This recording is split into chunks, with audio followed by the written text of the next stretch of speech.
Okay, so I'm smooth brain chillin' trying to enjoy some tunes, and you're coming to me like, dang, Fel, my D&D characters are so bland. So I ask you to show me, oh dear God, what, did you even season this?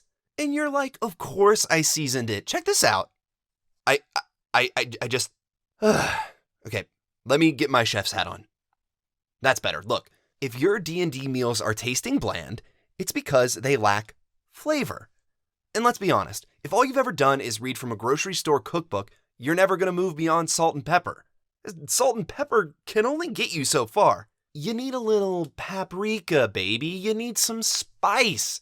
And I'm talking that real stuff. For that real flavor, that good, you have to stop building your flavor from the mechanics up. Seasoning at the end isn't going to cut it. You need that flavor fond built beforehand as a base for your mechanics, not the other way around. For example, let's take the Barbarian. Is your Barbarian angry all the time?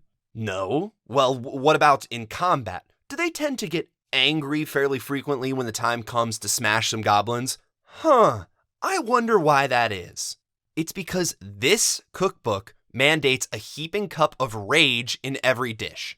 Rage is baked into the class, so if you want to play an expectation-defying, calm-as-the-breeze barbarian, the player's handbook is going to fix that with the efficiency of Remy from Ratatouille. I mean, how are you as a player going to get around this?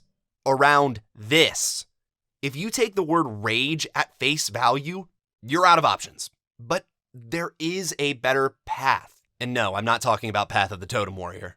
Allow me to high school guidance counselor some of that rage away. There. Focus not on the rage, but on the spaces that the rage leaves behind.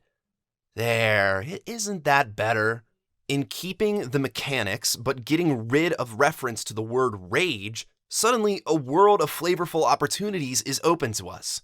You don't have to worry about balance if you don't change the mechanics, so just change the flavor. Ask, what could my character do or have to gain the benefits of the ability formerly known as rage? Create an archetype and work from there. You want to be a barbarian with a focus on battle stances like a fighter? Replace rage with a secret fighting stance that your mentor taught you. Get out there and defend his honor.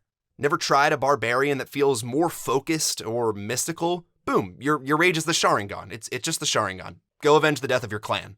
Are you tired of paladins and clerics getting all of the divine fun? I don't know, maybe your barbarian is such a sad and pitiful creature that the gods feel bad for you, and so they grant you some extra power throughout the day.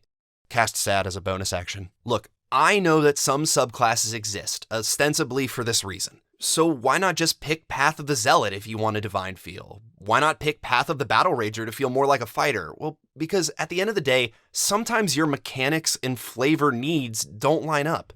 In my opinion, if you want the mechanics of a Totem Warrior Barbarian with a flavor of a Pact of the Fae Warlock, don't let the book stop you from doing that.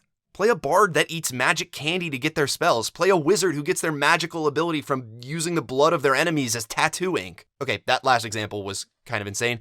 Talk with your DM. Talk with your fellow PCs.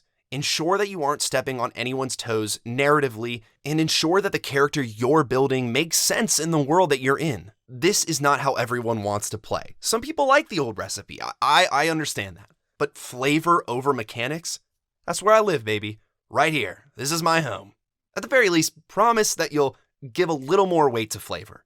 You can avoid this by starting with this.